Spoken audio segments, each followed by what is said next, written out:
Project జలాలపై CPM Kothagudem జిల్లా committee చేస్తున్న ఆందోళన విమర్శలకు తావిస్తోంది. గోదావరి నీటిని ఖమ్మం జిల్లాకు తరలిస్తున్నారన్న ఎర్రన్నల వాదాన్ని సొంత పార్టీ నేతలే తప్పుపట్టే పరిస్థితి ఉంది.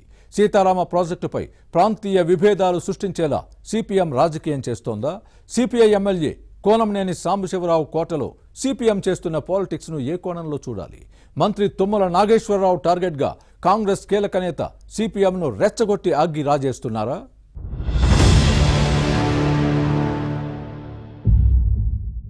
కొత్తగూడెం జిల్లా కమ్యూనిస్టుల కోట. ఇక్కడ సిపిఎం చేస్తున్న వాటర్ పాలిటిక్స్ హీట్ ఎక్కుతున్నాయి. సీతారామ ప్రాజెక్టు నుంచి గోదావరి జలాలను ఇతర ప్రాంతాలకు తరలిస్తున్నారంటూ ఎర్రన్నలు చేస్తున్న పోరాటం సిపిఐని ఇరకాటంలో పెడుతోంది. పాత డిజైన్ ప్రకారం ప్రాజెక్ట్ నిర్మించాలి అన్నది సిపిఎం డిమాండ్. కొత్తగూడెం జిల్లాకు అన్యాయం చేస్తూ గోదావరి జలాలను ఖమ్మం జిల్లాకు తరలించుకుపోతున్నారు అన్నది సిపిఎం వాదన. పార్టీ కొత్తగూడెం జిల్లా కమిటీ చేస్తున్న పోరాటం ఉమ్మడి ఖమ్మం జిల్లా రాజకీయాల్లో వేడిని పెంచుతోంది. సిపిఎం వాటర్ పాలిటిక్స్ పై సొంత పార్టీలోనూ రచ్చరాజేసింది. జాతీయ పార్టీ ఆలోచనలు పోయి ప్రాంతీయ విభేదాలు రెచ్చగొట్టేలా సిపిఎం కొత్తగూడెం జిల్లా కమిటీ తీరు ఉందని వామపక్ష మేధావుల నుంచి కామెంట్స్ వస్తున్నాయి.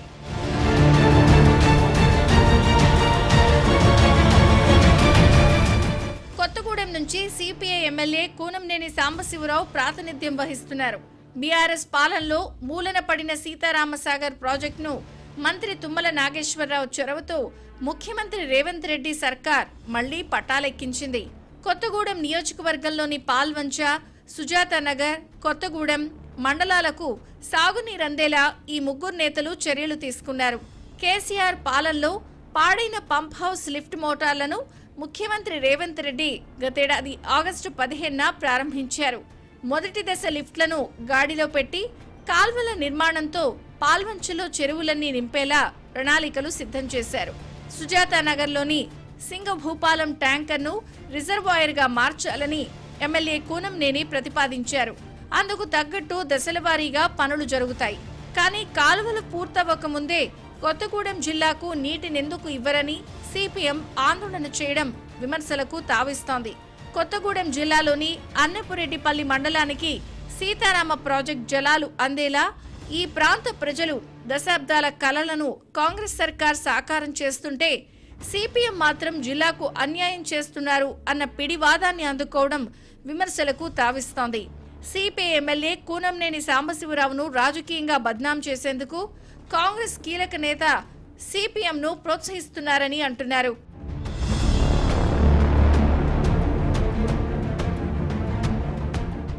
సీతారామ ప్రాజెక్టు క్రెడిట్ మంత్రి తుమ్మల నాగేశ్వరరావుకు దక్కుతోంది అనే సాకుతో కాంగ్రెస్ కీలక నేతలు ఈ పథకానికి రాజకీయ ఆటంకాలు కల్పిస్తున్నారు అన్న విమర్శలున్నాయి.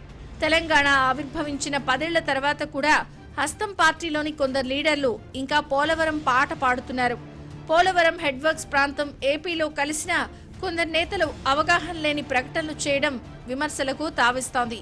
సీతారామ ప్రాజెక్టు వ్యయంపై సవరించిన అంచనాలను ముఖ్యమంత్రి రేవంత్ రెడ్డి ఆమోదించడం, కేంద్ర జలశక్తి శాఖ సాంకేతిక సలహా కమిటీ ఓకే చేసిన తర్వాత పనులు పరుగులు పెడుతున్నాయి.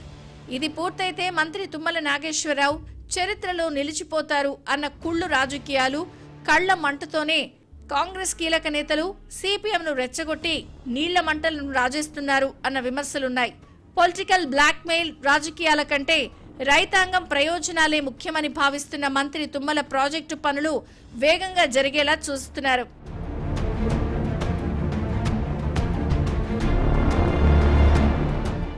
సీతారామ నీళ్లపై కొత్తగూడెం సిపిఎం జిల్లా కమిటీ చేస్తున్న ఆందోళనలపై సొంత పార్టీలోనే విభేదాలున్నాయి.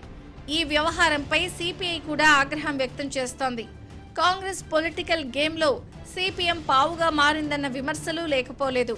ప్రజా ప్రయోజనాల కోసం కాకుండా రాజకీయ లబ్ధికి ఉద్యమాలు చేసే సిపిఎంకు ప్రజలే తగిన బుద్ధి చెప్తారని సిపిఐ వార్నింగ్ ఇచ్చింది. ఈ పరిస్థితుల్లో సీతారామ ప్రాజెక్టు జలాల వివాదం ఏ మలుపు తిరుగుతుందో చూడాలి.